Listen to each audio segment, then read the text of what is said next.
प्रिय बच्चों नमस्कार। क्या आपको कभी लगा है कि पढ़ाई बहुत कठिन है?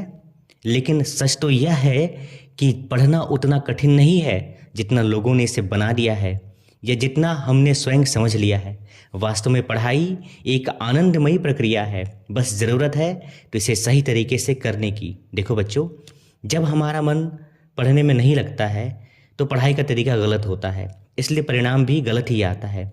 इसलिए हमें जानना चाहिए कि अध्याय को पढ़ने के सही तरीके क्या हैं। इसके 5 तरीके हैं। इनको ईमानदारी से अपनाया जाए तो बहुत कम समय में बहुत आसानी से हम इसमें एक्सपर्ट होते चले जाएंगे।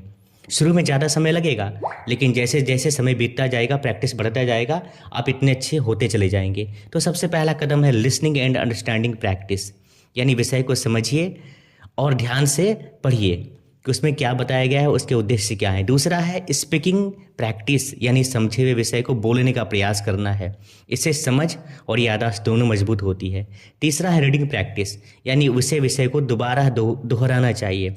महत्वपूर्ण शब्दों को, विचारों को रेखांकित करना चाहिए। चौथा कदम है राइटिंग प्रैक्टिस, आपने जो सीखा उसे अपनी कॉपी में लिखिए। लिखने से ज्ञान अस्थायी हो जाता है। पांचवा कदम है आत्मविश्वास बढ़ाएं। अंत में उस टॉपिक पर एक छोटा सा वीडियो बनाकर अपने शिक्षक को भेजिए। इससे आपका कॉन्फिडेंस लेवल बढ़ेगा, बोलने की क्षमता में सुधार होगा। याद रखिए बच्चों, पढ़ाई बोझ नहीं बोध है। सही तरीका अपनाएं, परिणाम अपने आप श्रेष्ठ हो जाएंगे। धन्यवाद।